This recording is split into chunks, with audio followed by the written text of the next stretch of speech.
ఒక స్టేట్మెంట్ ఇస్తున్నా. భారతదేశంలో ఎలక్షన్ల వల్ల, సార్వత్రిక ఎన్నికలు, తెలుగు రాష్ట్రాల ఎన్నికల వల్ల బాగుపడ్డటువంటి వ్యక్తులు నలుగురు. దేశవ్యాప్తంగా నెంబర్ 1 అదృష్టవంతుడు రాహుల్ గాంధీ. ఏ రకంగా ఉంటారు చెప్తా.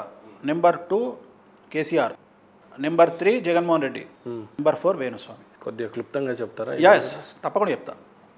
ఓడిపోయినటువంటి వ్యక్తి ఎవరు? రాహుల్ గాంధీ చెప్పిన. ఆయన అదృష్టవంతుడు. 2025 ఏప్రిల్ తర్వాత తెలుస్తుంది ఆయన అదృష్టం ఏందో. గవర్నమెంట్ పడిపోతే వచ్చే సంవత్సరం ఏప్రిల్ తర్వాత తెలుస్తుంది. జగన్మోహన్ రెడ్డి ఓడిపోయిండు. ఆయన అదృష్టం ఏందో 2025 ఏప్రిల్ తర్వాత తెలుస్తుంది. 25 ఏప్రిల్ తర్వాత 2025 24 ఏప్రిల్ తర్వాత తెలుస్తుంది ఆయన అదృష్టవంతుడా దురదృష్టవంతుడా.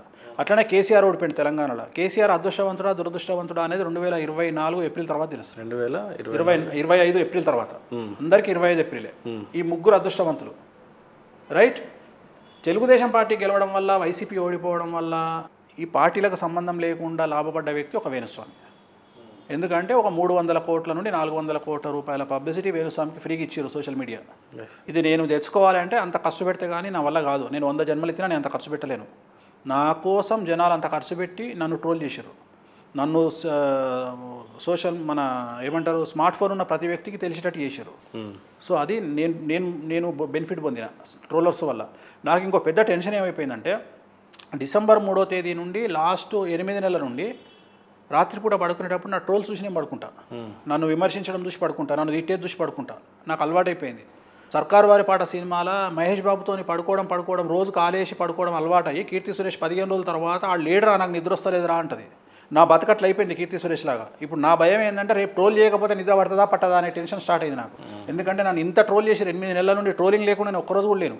రేపు పొద్దున ట్రోల్ చేయకపోతే నా పరిస్థితి ఏంది? నేను ఒక ట్రోలర్స్ అదే ఏదో ఒక రీజన్ ఎత్తికి నన్ను ట్రోల్ చేయండి. నా పాత వీడియోలు ఎత్తుకో, ఏదో ఒక నన్ను ట్రోల్ చేయండి. కనీసం నన్ను ట్రోల్ చేయండి. నా ఫోటో పెట్టి చంద్రుడు భూమి మీదకి వస్తాడన్న వేణుస్వామి, సూర్యుడు వేణుస్వామి ఇంటికి వస్తాడన్న వేణుస్వామి, ఏదో ఒకటి పెట్టి నన్ను ట్రోల్ చేయండి.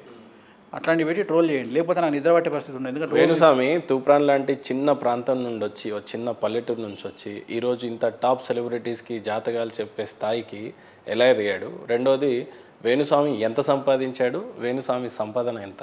ఏదైనా సూటిగా ధైర్యంగా చెప్పే వేణుస్వామి ఈ సవాల్ని కూడా సూటిగా ఎదుర్కొంటాడని మనస్ఫూర్తి. షూర్.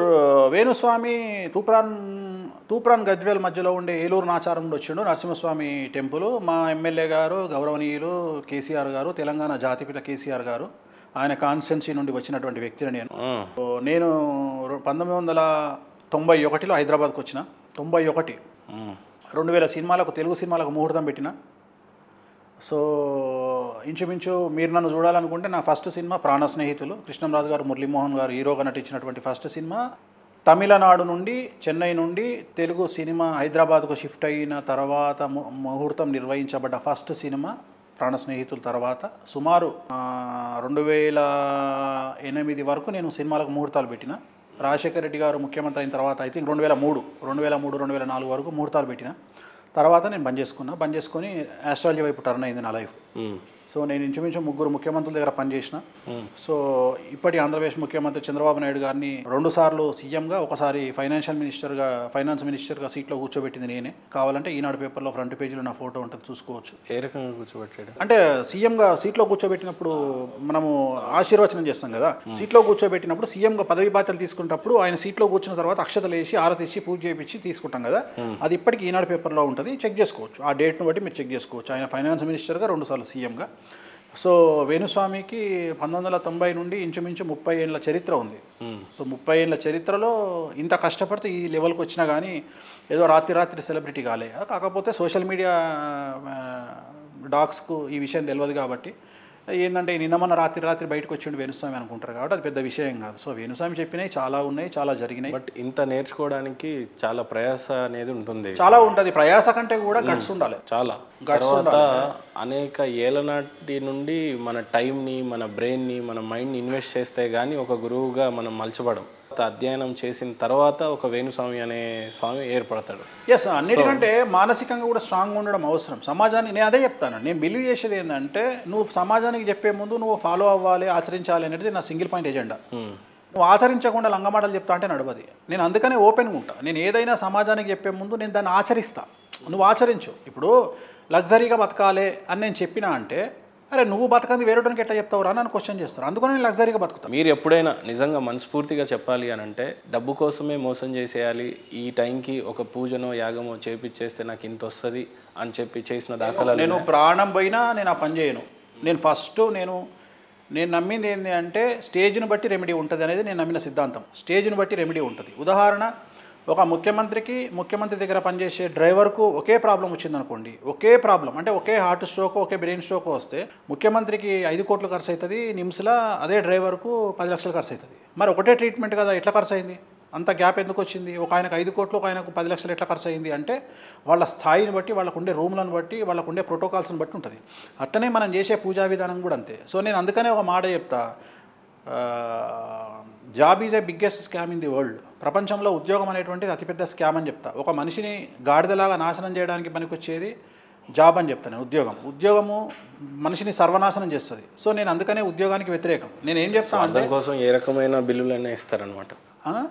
ఈ టైంలో ఇంత ఛార్జ్ చేస్తే నీకు బాగా అయిపోతుంది రెమెడీ అని చెప్పి ఉన్న పూజారులు చాలామంది ఉండొచ్చు, కానీ నాకు తెలియదు.